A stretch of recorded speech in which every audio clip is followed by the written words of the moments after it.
Press down, shake together, running over, give, and it shall come back to you. When you give to the Lord. When you give to the Lord. Praise the Lord Jesus, hallelujah. Let's pray. May request Sister Rona to pray. Panginoon, maraming salamat Lord sa muling pagkakataon, Panginoon, na muli kami dinako sa simbahan ito, Panginoon, upang magpuri at magpasalamat sa iyong kabutihan sa aming buhay, Panginoon, O God. As you continue, Lord Jesus, O God, pagpalain mo ang aming kahit sa offering, Lord, O God, as a token of our thanksgiving to you, Lord Jesus, O God, hallelujah. Pagpalain mong bawat isa, Panginoon. Bigyan mo sila ng trabaho, Lord, yung walang trabaho, Panginoon. Jesus, pagpalain mo rin ang kanilang mga employer, Panginoon. Jesus, O God, hallelujah. Upang sa susunod, Panginoon, ay makabahagi kami sa iyong gawain, Panginoon, O God. Sa pagbibigay, Panginoon, O Lord Jesus, O God. Lahat ng ito ay babalik namin sa iyong dakilang pangalan. In Jesus' name we pray. Amen. Amen. Praise the Lord. Announcement pala, mayroon every Friday na finalas namin ni Brother Boyd na magkaroon tayo ng prayer meeting from 9 p.m. to 9:30. So kung available kayo mga kapatid, so sa Zoom po tayo. Yung Zoom natin, ready na po yun siya. Amen. So at least, nag-overload kasi yung messenger natin, so hindi na pwede. So at least, meron tayong Zoom na magagamit natin. So you're welcome also to, kung gusto nyo na in person, pwede rin kayong pumunta kasi ang host natin si Brother Boyet. So magsabi lang kayo na pupunta kayo sa bahay nila para alam din nila kung gusto niyo in person. So in person or Zoom, so meron tayong mga choices. And then our Bible study also. Yeah, our Bible study also will be Wednesday at 7 p.m. to 8. Amen. So salamat sa time na ang youth natin Saturday, diba? Saturday 8:30 ba? Yeah. 8:30 ang youth natin. So, salamat sa Panginoon. Nilid din po ni Sister Janet sa Aldivar. So, amen. So, marami dito experience kasi pastors kids dito, di ba? So, maraming alam din. Amen. Praise God. So, salamat sa Panginoon na ang Diyos po ay mabuti sa ating mga buhay. So, mayroon tayong, meron tayong birthday celebrants. Dalawa po sila. So, ipag-pray muna natin siguro sila. Pinag-pray na kanina, no? So, madubli na tayo. Sunod na lang. Baka magtapos yun. Okay. Praise the Lord. So, pinag-pray na pala kanina. So, narinig yun, bro. Kung baka gusto nyo additional prayer. After na lang sa kainan na lang natin. Di ba may kainan sa kanila? Tama, doon na lang siguro. Doon na lang ulit. Okay, salamat po kapatid. And Welcome to it, our house. sige, meron tayong host mamaya. Sa bahay po nila, Sister, Ami. Then next week, may host din po tayo na nag-volunteer din po. Kila Sister Teresa na tayo ulit. So, gusto ni Sister Teresa na sa bahay tayo nila. Let's ulit si Sister Teresa. Papakain daw siya pag-stress siya. Okay mga kapatid. So sa walang pagtatagal, inaanyayahan ko si Brother Ferdy na pupunta sa atin dito. Dito ka na, brother. Wala na yung natin. Wala na. Ubus. So magdala natin ang battery sa doon.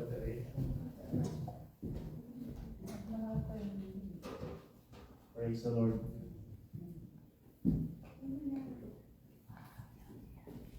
Praise the Lord, mga kapatid. Tayo po muna ay inanyayahan po kayong tumayo para sa for the reading of the Word. And the Word, our scripture reference was taken from the book of Matthew 28, verses 16 to 10, 19 to 20.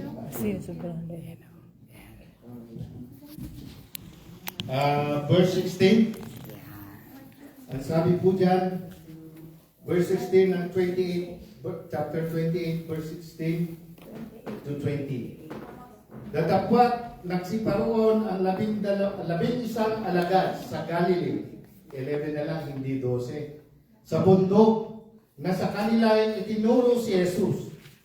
At nang siya ay kanila makita, ay kanilang sinamba siya. Datapwat ang ilan ay nag-alinlangan. Verse 18. At lumapit si Jesus sa kanila, at sila'y kanyang kinausap na sinabi, ang lahat ng kapamahalaan sa langit at sa ibabaw ng lupa ay ibigay na sa akin.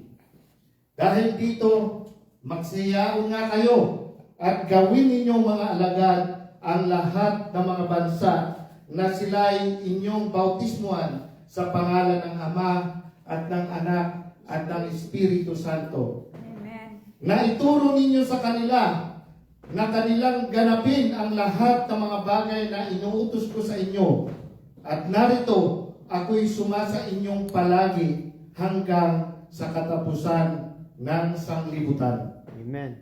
Matthew 4:19. Follow me, and I will make you fishers of men. At sinabi niya sa kanila, magsisalot kayo sa hulihan ko, at gagawin ko kayong mamamalakaya o mangingisda ng mga tao. Shall we pray? Lord, we thank you, Lord, for this opportunity, this time once again na kami po ay makaparinig ng iyong aral, Panginoon. Maraming salamat, Panginoon, sa mga kaluluwa na ito na narito ngayon. Pinapanalangin ko, Panginoon, na sila ay bukas mo ang kanilang puso, Yes, ang kanilang isipin, Lord, upang sila ay open na makatanggap ng iyong salita sa araw na ito. Yes, Jesus. We thank you, Lord, for this gathering, and we pray for your Holy Ghost to guide us and to bless us Yes, until we Jesus. finish this service. We pray this in Jesus' name. Amen. Amen. Pwede na po tayo makaupo, mga kapatid. Ang ating pong bago po ako magsimula, before I start, I would like to ask you all. Kayo po lahat ay gusto kong tanungin. Do you accept and believe that you are a disciple of Christ? Naniniwala po ba kayo at ina-accept ninyo, tinatanggap niyo na kayo po ay disipulo ni Kristo? Amen. Amen. Amen? Amen. Praise the Lord. Praise the Lord. Kung kayo po ay naamin ninyo, amen, na kayo ay tagasunod ni Kristo o alagad ni Kristo, at dahil po yan rin naman ay batay o sabilin ng ating Panginoong Isus, ito po ay kanyang inuutos. Ay tayo pong lahat ay dapat maging disciple maker. Everyone is a disciple maker. And a disciple is a disciple maker. Yan po, mga kapatid, ang pamagat o ang title ng mensahe natin sa araw na ito. Can we say to our neighbors, sa ating kapatid, mga kapatid, can we say, everyone Everyone. is a disciple maker. Disciple maker. Tumingin naman kayo sa kabila ninyo, you, You. brother, sister, is a disciple maker. Disciple maker. Amen.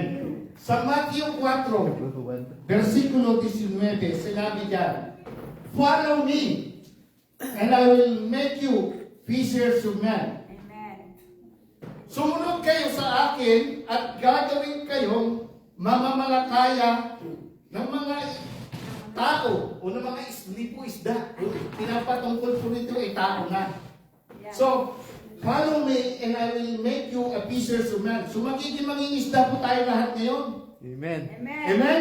Amen. So, ang ibig sabihin, mga kapatid, ng isang mangingisda o fishers of men sa English, tinanong ko rin si Google, sabi ni Google, a person who catches fish for a living or for sports. Ginagawa pa lang sports yung mga fish. Yeah. Someone who capture fish and other animals from body of water or gather shellfish.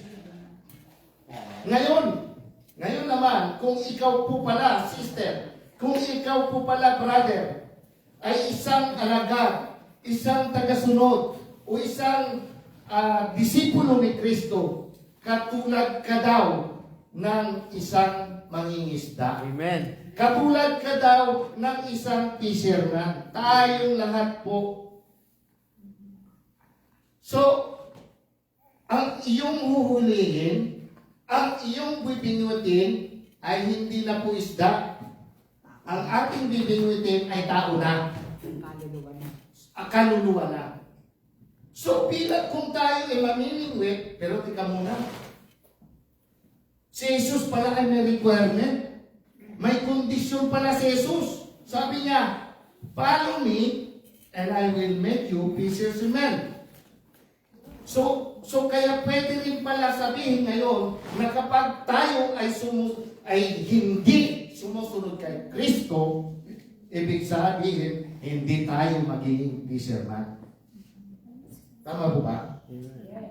Hindi daw tayo pwede maging mangingisda kung hindi tayo ng tao, ng kaluluwa, kung hindi tayo sumusunod kay Kristo. Di ba sabi niya kanina, follow me sa hulihan ko, and I will make you fishers of men. Amen.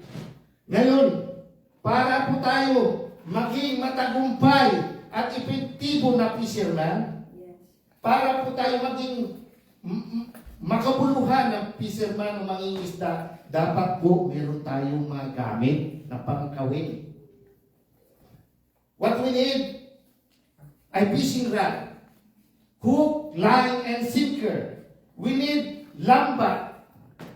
We need nets. Kailangan din natin ng panalok sa mga isda. Amen. Kailangan din natin ng lalagyan ng mga isda. Tama po ba yun, di ba? Amen. Kaya nga naman, manguhuli ka, huwag walang lalagyan. Saan mo dadalhin? Paano mo dadalhin? Wala kang lalagyan. So, meron pong tagasalo ng mga isda. Amen. Amen? Palakpakan natin ang ating Panginoon. Meron daw tagasalo. Palagi ko naman, nasusundan niyo po ibig ko sabihin. Amen. Amen. So, may tagasalo, may panalok, may lalagyan. Ito po ang mga gamit. Ito po ang mga tools, mga kapatid, na para ba tayong Girl Scout o Boy Scout? Ano? Natatandaan niyo pa yung Boy Scout? Ang motto? Laging handa. Girl Scout, laging handa.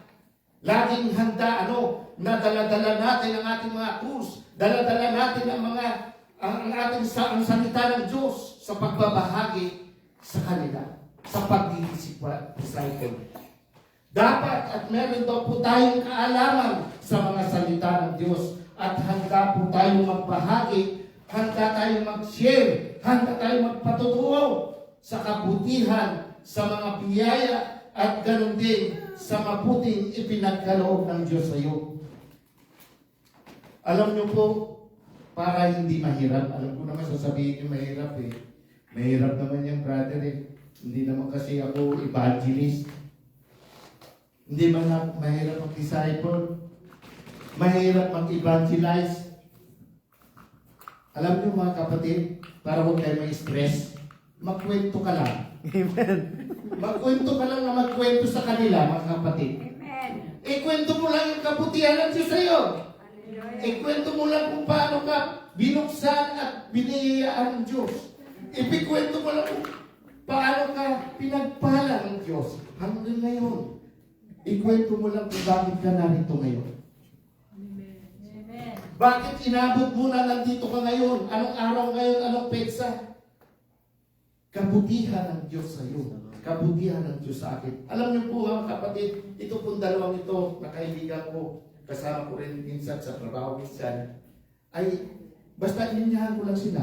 Ang sabi nila, patutuo ko rin po ito sa inyo. Sabi nila, yes. Amen. Hindi pa ako nagdalawang salita mga kapatid. God is good. Palagpakan natin. Praise God God. is good. Jesus. Hallelujah. God is good. Glory. Hallelujah. Glory to God. So sasabihin mo kung bakit o kung paano ikaw ay patuloy na sumasamba, naglilingkod sa Diyos. Kasi naman ang ating personal na testimony, ang ating personal na witnessing ay isa pong malaking puntos. Malaki po ang impact nito mga kapatid, na siya makapagbibigay ng interest, siya makapagpukaw ng damdamin at ng puso ng taong iyong inaakay. And of course, what we need is the foundation, is the knowledge and the wisdom of God. At kasama na ang iyong karanasan, yung experience na para sa mabuti at para sa maghanang pangingisda mo ng tao. Para akayin at dalhin sila sa Panginoon. Amen. Alam niyo po, ang ibig kong sabihin, sana nasundan niyo ang ibig ko sabihin. At yan po, kaya po sinasabi, everyone, bawat isa, is a disciple maker. Praise the Lord. Amen. This is what we call the Great Commission, o isa pong dakilang kaatasan, isa pong dakilang pagtatalaga ng Diyos sa kanyang mga disipulo to make disciples. In short, we are all, lahat po tayo, tananggit kita, kada tayo ang aming mga kapatid, ang to make disciples. Praise the Lord. Ay, bahala dyan. Kila pastor lang yan. Kila brother Perdi lang yan. Total, lang sila. Hindi po. Ito po, nakasabi lang kanina, lahat tayo. Everyone is a disciple. Praise the Lord. So kaya ang nasabing disipulo ni Kristo, mga kapatid, ay isa pong tuloy-tuloy, isa pong habang buhay na karanasan at gawain ng isang tapat at mabuting Kristiyano. Kaya nga kapag sinabi sa atin ni Jesus, Nargon, go! Pumunta ka sa lahat ng mga bansa. Kaya dapat tayo pumunta sa buong mundo.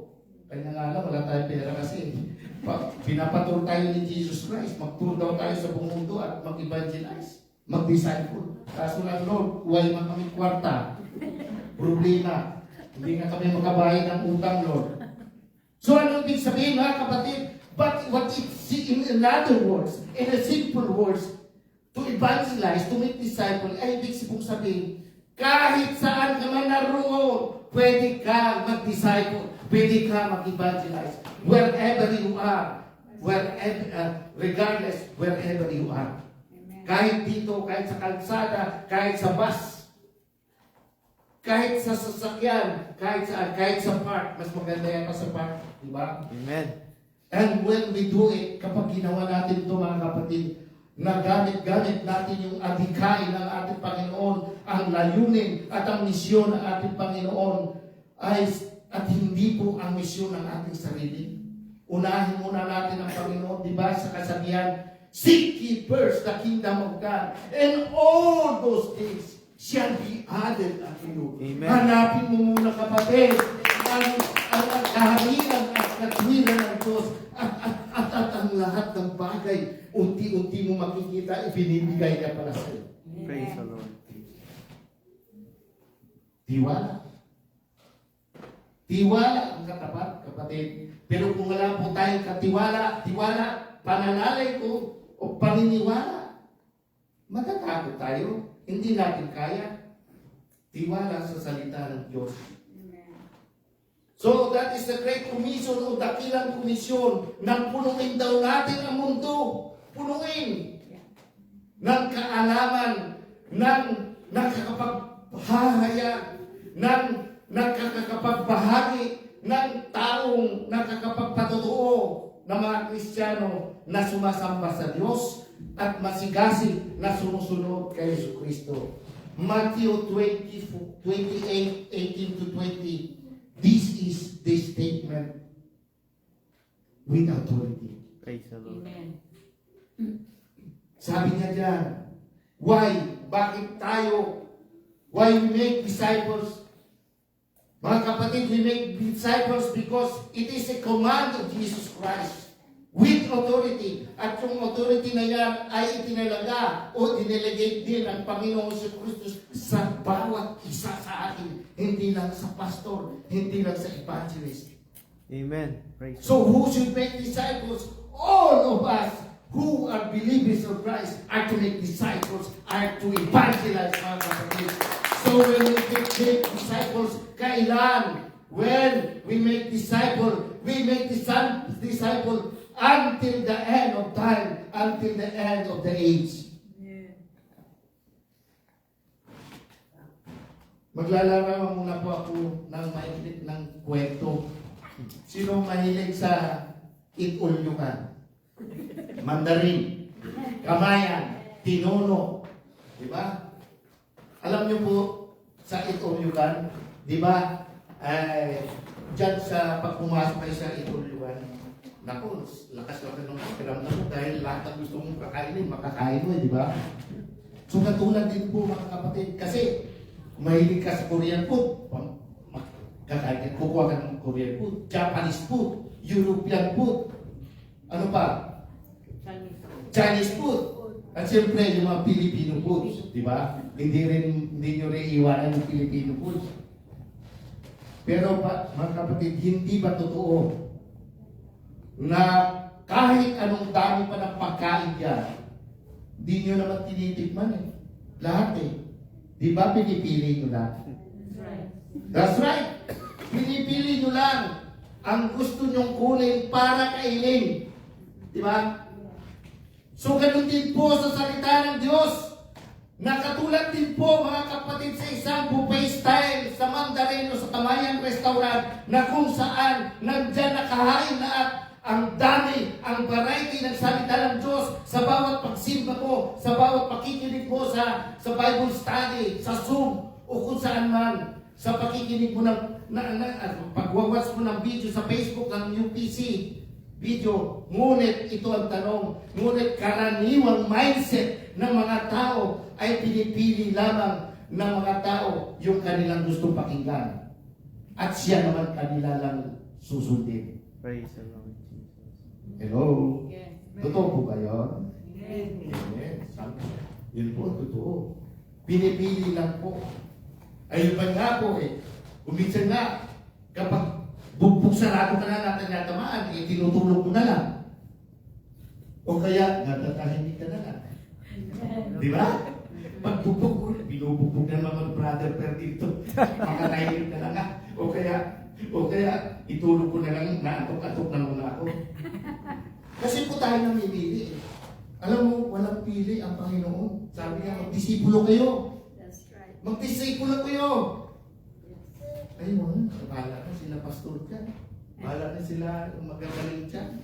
Hindi po tayo po lahat.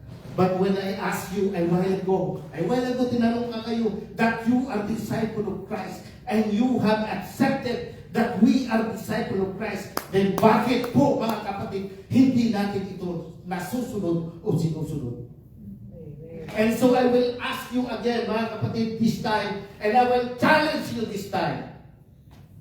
Are we a real disciple of Christ? Oh, nakayabig na ka. Hello? Hello? Amen. Amen po, amen. Don't get me wrong, mga kapatid, because I do not exempt myself regarding this. Amen. Kasi po, the reality in our lives as Christians, when it comes to discipleship, ay kulang tayo. We are not diligently nor religiously following the commandments of Jesus Christ, most especially when it comes to the Christ's instruction on discipleship. Amen. Amen? Mahirap nga, sabi sa iyo. Sabi ko, para mawala ang stress nyo, magkwento lang kayo. Magkwento ka lang. Yeah. Pwede na. Historical. Magkwento ka lang kung paano ka binago ng Diyos. Walang stress. Amen. Amen. So, ang iba pang common reason, sinasabi nila, mas maalam si ganito na, si brother nila, si sister nila, mas maalam sila sa akin. Sa totoo lang po kasi mga kapatid, when we talk of discipleship, ito po ay di lamang nauukol sa isang tao. Kundi ito po ay nauukol na mensahe that everyone is a disciple maker. And a disciple maker, and a disciple is a disciple maker. At ang authority, mga kapatid, ni Kristo ay ibinahagi niya na sa iyo. Itinalaga ka na niya na maging disciple maker. Yan po ang totoo. Meaning, hindi po lahat, hindi po dapat mamili tayo kung ano lamang gusto natin pakinggan. Katulad ngayon, ayaw ko patin yan, disciple this. Ayaw ko ba, tulog-tulog ko na lang muna. Kasi, kahirap yan eh. So, katulad ngayon, ba't sinasabi dito na siyang dapat po natin gagawin at wala tayong pipiliin sa mga aral na tinuturo sa atin. Praise the Lord. So, we are also concerned to everyone na di lamang sa kapwa natin Pilipino, kundi maging sa iba mang lahi, maging ito ay puti, itim, pula, dilaw, kaimanggi, lahat ng kulay, i-disciple po natin kung kaya natin. Amen. Di ba sabi? Make disciple of all nations at i-baptize and teaching them to obey everything. Lahat. Walang, lahat. Because Jesus had commanded us to do so. So kaya nga ang sermon, it says everyone, ay hindi lang po ibig sabihin na some of us. Hindi lang po ibig sabihin na most of us. But every one of us, which means all of us. This now our concern, ang everything na gusto pong inihatag ng ating Panginoon ay gagawin po natin. Hindi lang po yung mga type lang natin, hindi lang yung feel natin sundin ay yun lamang ating ginagawa. Ang discipleship na base po sa Ephesians 4:19, sabi doon, follow me and I will make you fishers of men. So, ginawa ni Jesus, tinawag niya si Pedro, si Andres Bonifacio, si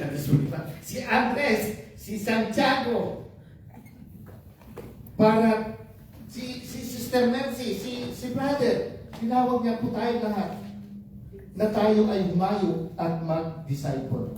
Amen. Sapagkat ang ibig sabihin po ng disipulo, mga kapatid, ay sumunod kay Jesus, Yes, Lord. binabago ni Jesus, at binibigay ang buhay sa misyon ni Jesus. Binabago, ibig sabihin, ang pangarap natin ay binabago niya na yung taste natin. Binabago niya rin ang ating panlasa o yung ating pananaw, pangarap.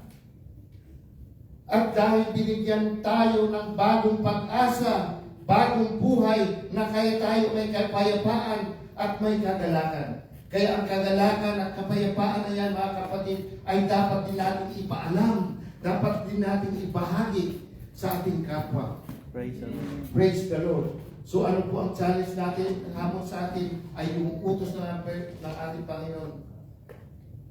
Who will make disciple? Who will make disciple? Ulitin-ulit, who will make disciples?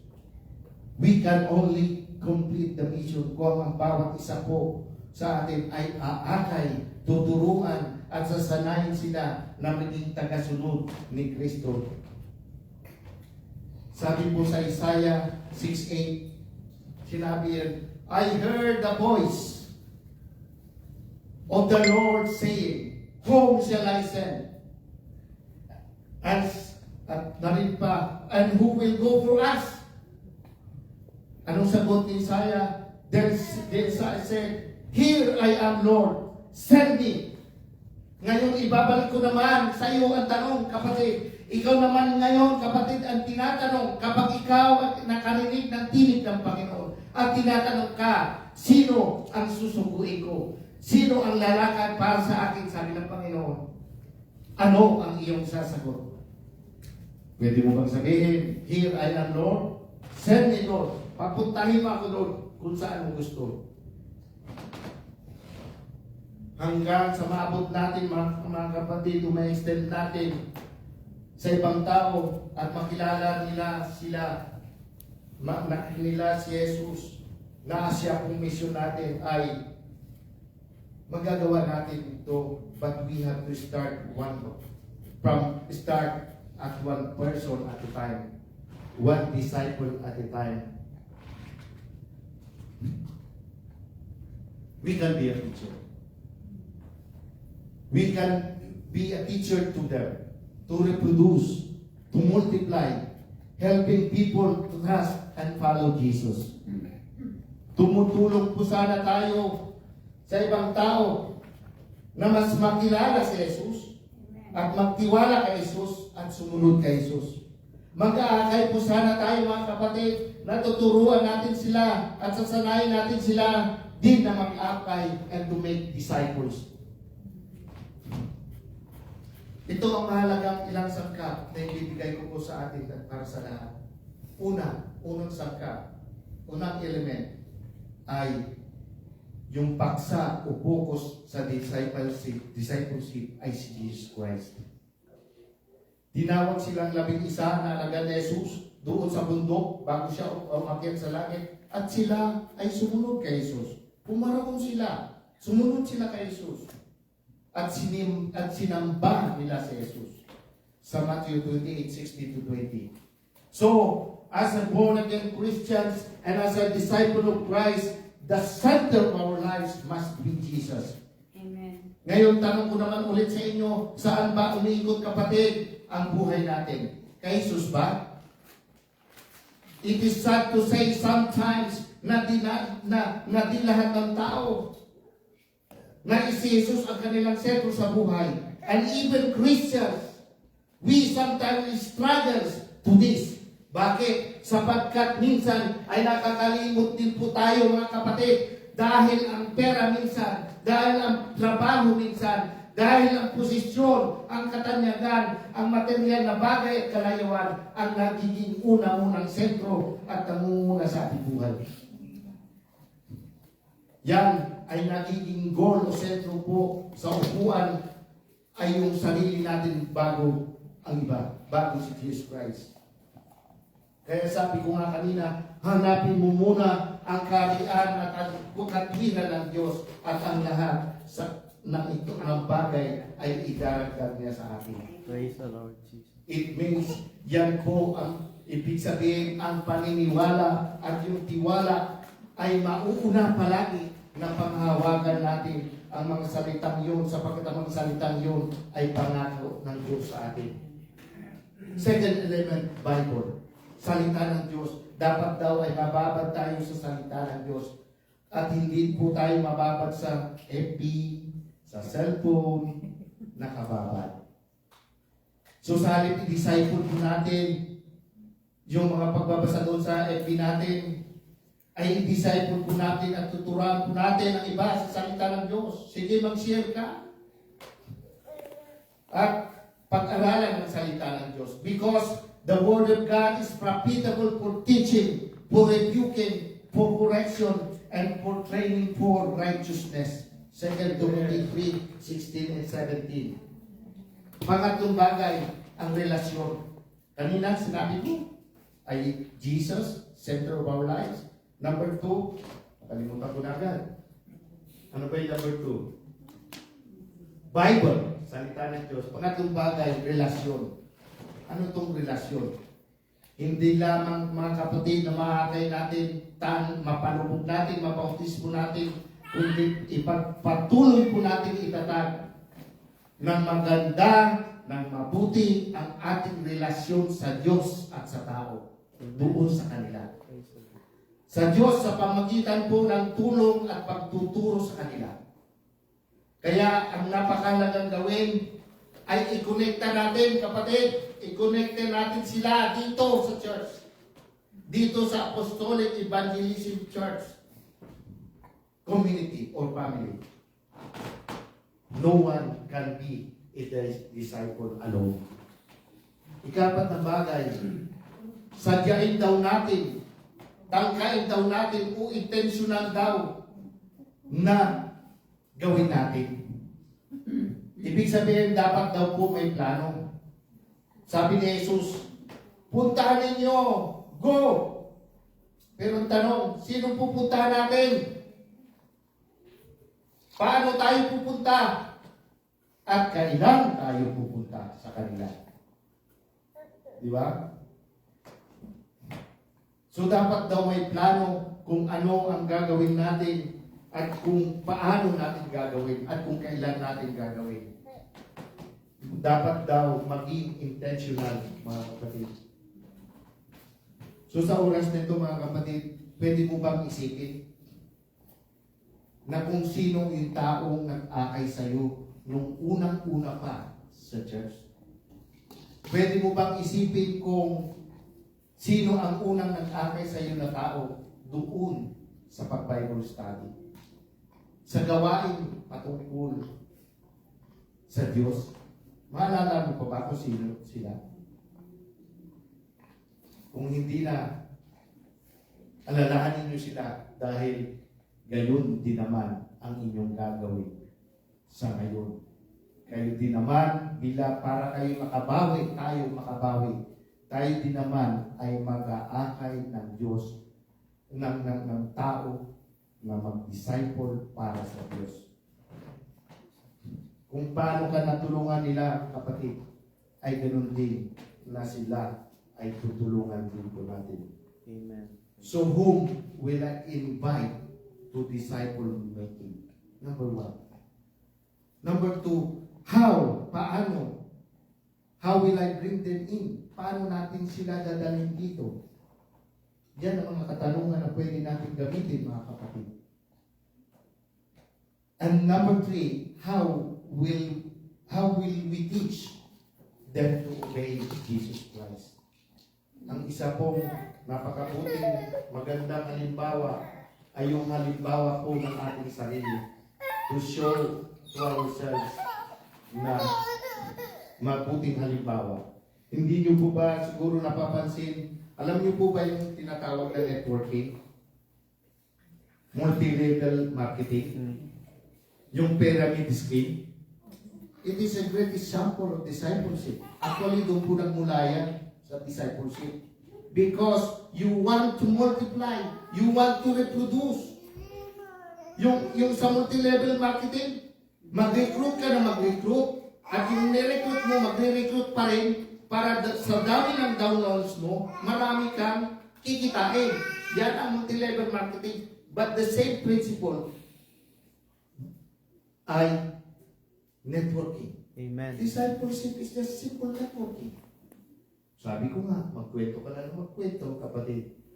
So, kanya nga lang ang kaibahan, mga kapatid, yung Great Commission o yung tawag ng discipleship making ay walang komisyon na makukuha.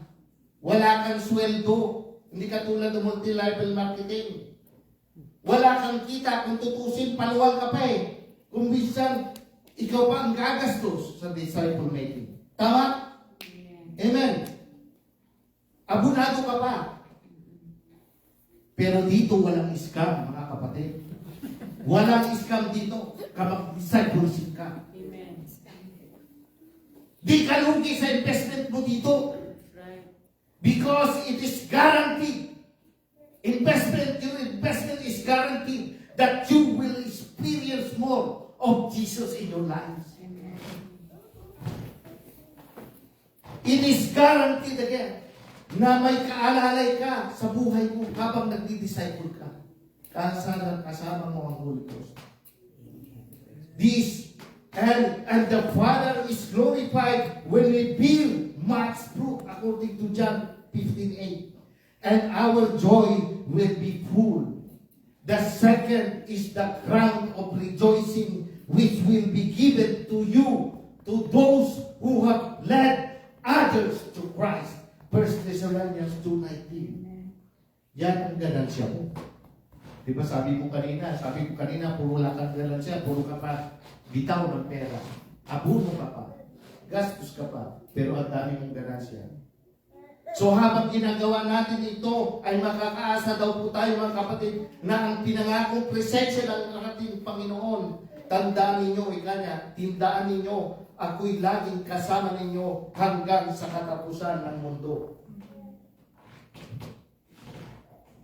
Ngayon, mga kapatid, sa ating pagtatapos, alalahanin natin, mga kapatid, ang kalagahan ng pagdidisipulo. Sa pamagitan ng pagiging disipulo ay nararanasan natin mga kapatid ang pagbabagong karanasan kay Kristo na tayo ay lumalahati sa Diyos at tayo din naman ay namumuno. So yan po ang aking masishare sa araw na ito. At ako'y nananalig at natitiwala that each and every one of us shall be a disciple maker. God bless and thank you everyone.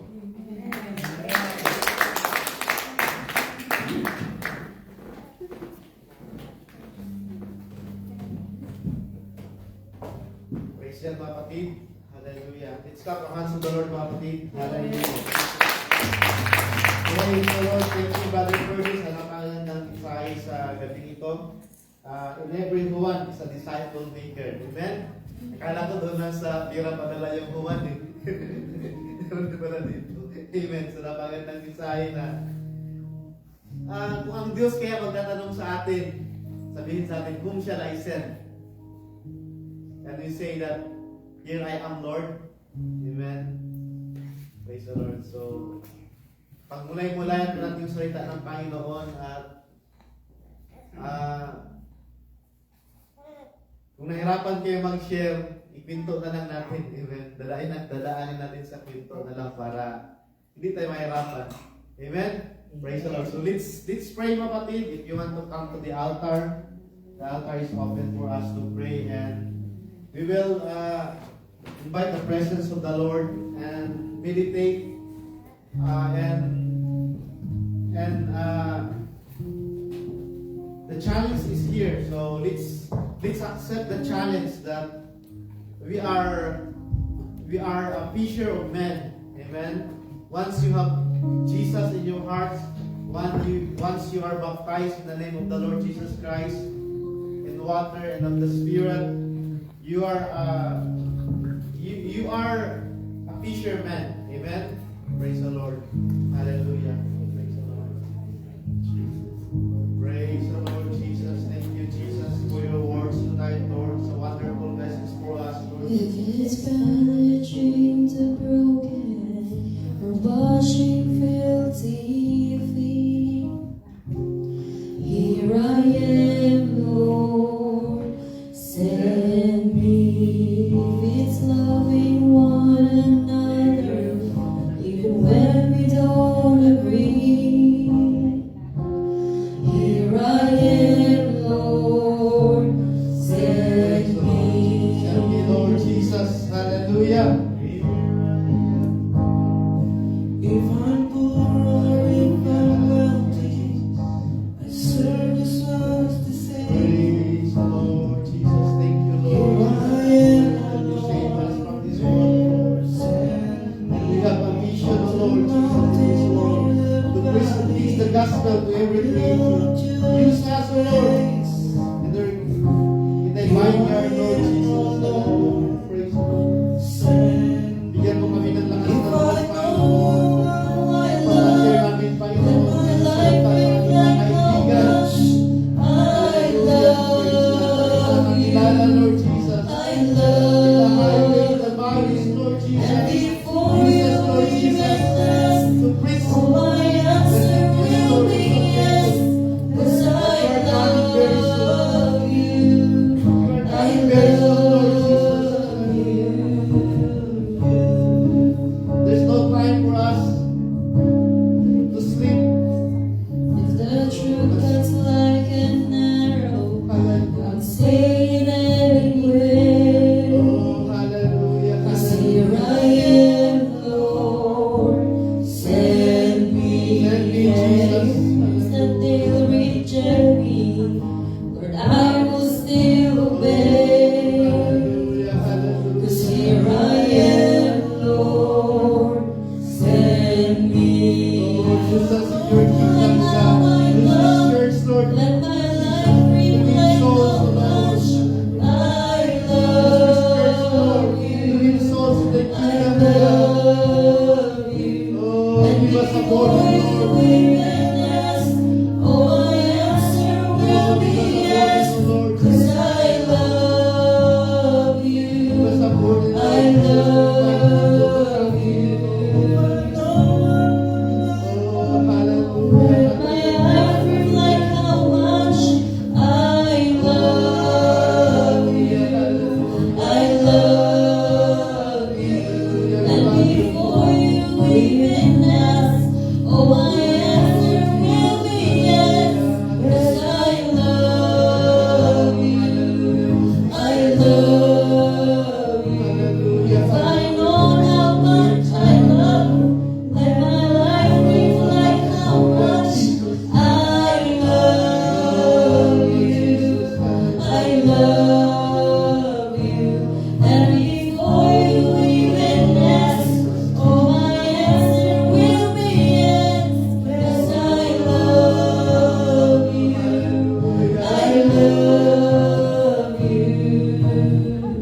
manubasa pa rin. Send me, well done, my good and faithful. I live to hear you We say, have a mission to reach lost souls. here I am, Lord. Send You would pray, me, hallelujah, that God will give us strength. let my life reflect how much I love you. I love you. And before you even ask, oh, my answer will be yes. 'Cause I love you. I love you. It is really willing, hallelujah, to change our lives. Hallelujah. Give myself away. Oh, I give myself away so you can use me. I give myself away. glory, I hallelujah. give myself away so you can use me. Give myself away. Oh, we give ourselves. Give myself away so you can use me. I give myself away. Hallelujah, Panginoon Jesus, gamitin mo I po. give myself away so you can use me. Here I am, here I stand.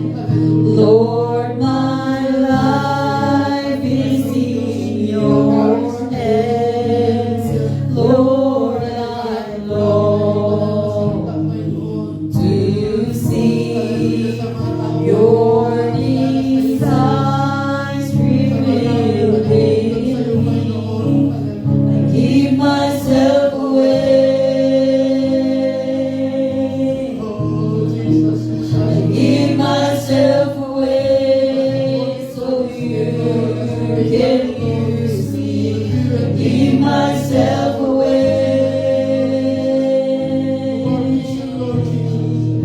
I give myself away so you can use me in my heart, my life as a living sacrifice.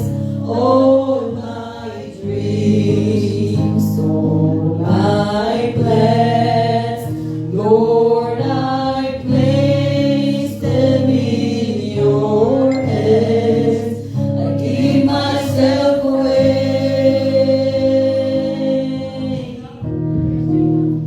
Give myself away so you can use me. Thank you mga kapatid. Hallelujah. Thank you Brother Ferdy sa napagandang mensahe. Alam ko ang Diyos po ay nangungusap po sa atin. Praise the Lord. Alam ko ang Diyos ay may plano sa bawat isa sa atin na Amen. gamitin po tayo sa gawain ng Diyos. Amen. Praise God. We will continue to pray and I know God will send us, hallelujah, to the world that we can teach the world and preach to them. Amen. Praise Clap the your Lord hands up, Jesus. clap your hands, We clap will your hands. end this service. We will pray kapatid. Lord Jesus, sa mulit Panginoong Diyos, salamat sa mga salita na ibigay Praise Panginoon Lord. sa amin, Hallelujah, Panginoon. Lord. Ito po ay nagpaalala po sa bawat isa, Panginoon. Thank you, That Lord. we have mission, Lord Jesus. To preach, teach, Lord Jesus, your good news to the people, Lord, to the lost soul. Hallelujah, Lord. Lord, use every one of us, Lord Jesus, hallelujah, to be an instrument to your kingdom, Lord, hallelujah. You are coming very soon, Lord. There's no time for us to waste, Lord Jesus. Hallelujah, hallelujah. Pagkat ito po, Panginoon, napakarapit na pong dumating, Panginoon. Bigyan mo kami, Panginoong Diyos, ng strength, Panginoon. Bigyan mo kami ng courage, Panginoon. Bigyan mo ka ng wisdom, Panginoon. Knowledge, Panginoon. Hallelujah. How to win lost souls to God. Hallelujah. Praise God. Thank you, Lord, as we end this service, Lord Jesus, we pray, Lord, ingatan mo bawat isa sa amin, Panginoon. Hallelujah, sa aming pamumuhay, sa aming pamamahay, Panginoon. Ikaw po sa amin, Panginoong Diyos, sa buong week na darating, Panginoong Diyos. Hallelujah. Gawain mo kami, Panginoon. Pagalingin mo po ang aming mga karamdaman, Panginoong Diyos. Bigyan mo kami ng good health, Panginoong Diyos, sa bawat araw, Panginoon. I-comfort mo kami, Panginoong Diyos, na kami po ay mayroon pong mga problema, Panginoong Diyos. Hallelujah. Praise the Lord. Ikaw po siya panguna, Panginoong Diyos. Kung wala mo kaming mga anak buhay, Panginoon, ikaw po siya magbibigay, Panginoong Diyos. Hallelujah. And bless this church, O God.